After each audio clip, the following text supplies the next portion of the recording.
Hello everyone, I'm Lily, and today I'm going to be ranking the various sniper rifles that are in Phantom Forces.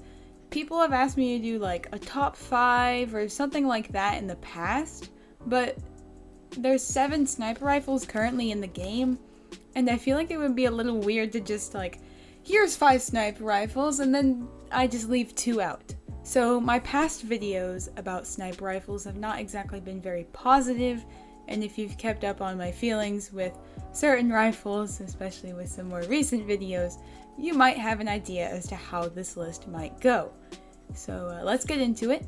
These are my rankings on screen. 1 is the best and 7 is the worst. So from best to worst, we have the L115A3, Intervention, Mosin, Remington 700, AWS, Hecate 2, and the BFG50. So I'm going to go over why I put these in these places, and let's start at number 7, the worst. So for number 7, the worst sniper rifle, I have put the BFG50. I'm not going to go greatly in depth as to why I put the sniper rifle at the worst. I do have another video called Why the BFG50 Sucks, if you want to see a bit more in detail, solely dedicated video to the BFG50 and why it's bad. But basically, the BFG is just horrible stats for good damage, and the high damage output is easily replicable on the other sniper rifles, just by hitting headshots for the most part. So when you have the other sniper rifles, you don't have the huge drawbacks that you have with the BFG. And since bullet drop is very minimal at this point in the game, for most general sniping, some people will be like, oh, I was sniping like 1,000 studs and I had to aim pretty high, Lily, you're wrong. No, generally for most people who are going to be sniping, bullet drop will not be that hard to hit unless you're using the AWS or a suppressor where you have that added amount of bullet drop. The Hecate 2, Hecate, Hecate, whatever the pronunciation is, it is at number 6 on my list. And basically this is just a BFG with a larger mag. They have similar stats, and the Hecate even has some worse stats than the BFG does. And I've been trying to use it lately, and I just have not enjoyed using it. It is frustratingly slow, and I really just don't see the point of using this if you can just hit headshots easily.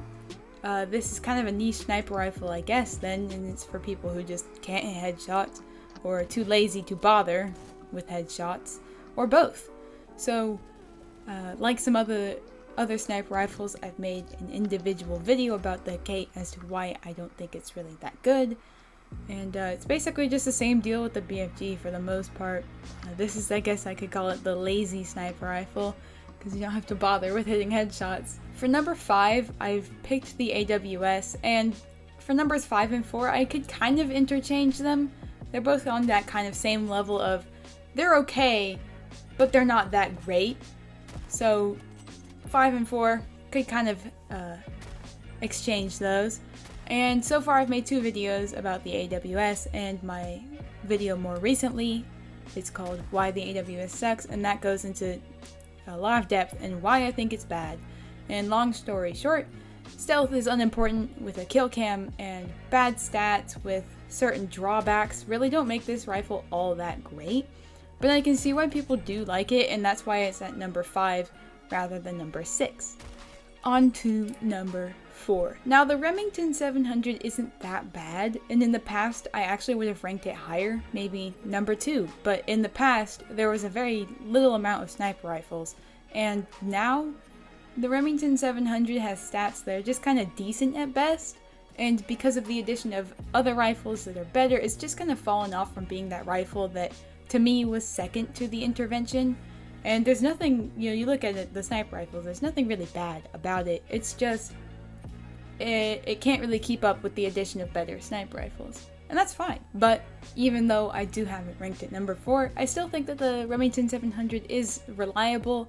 You could always go to it if you want a bit more speed, maybe, something maybe different, throwback to older Phantom Forces with less sniper rifles. I see a lot of people using it, so it's definitely not fallen off of the board that much. In at number 3 on the list, I have put the Mosin Nagant, and statistically, this rifle doesn't stand out a ton. It has the lowest damage, but it is really fast with movement and handling speeds, and that's part of the reason why I have it up here at number 3. But there's also this kind of uniqueness factor to it that I like about it, and the gun itself is quite unique.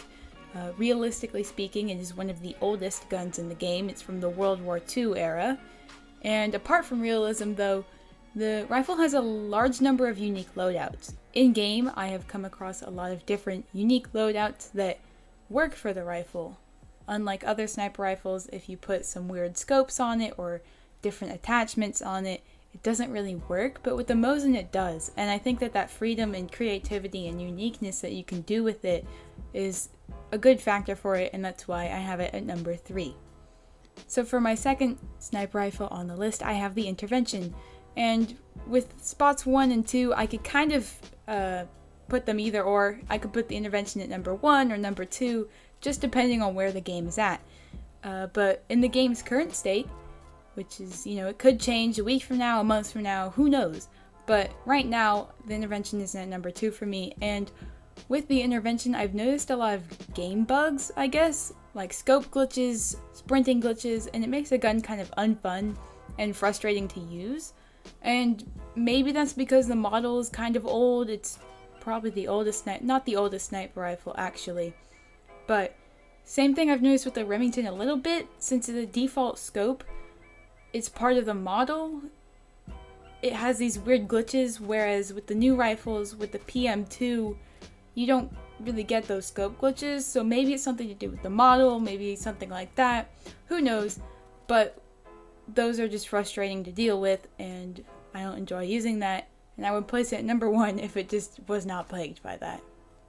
The rifle isn't too slow, but it has a decent speed, has great clip size and great damage, and I think it's perfect for rank 0 who wants to try and start sniping.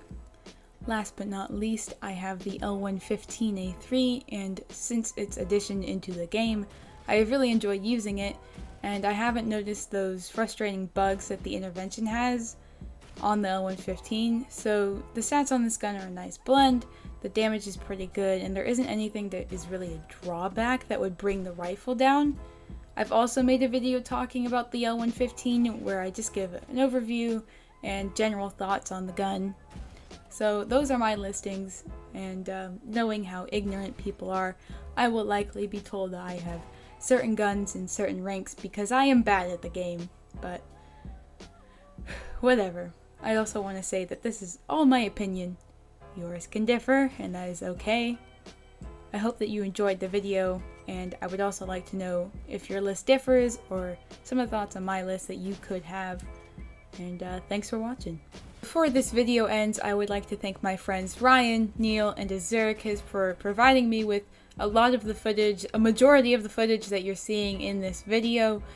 Without them, this video couldn't have happened. My computer at the moment is just horrible, but luckily in the next couple of days I am upgrading, which means that content quality visually should go up, and yeah, so look forward to that if you care about that, and shout out to those guys.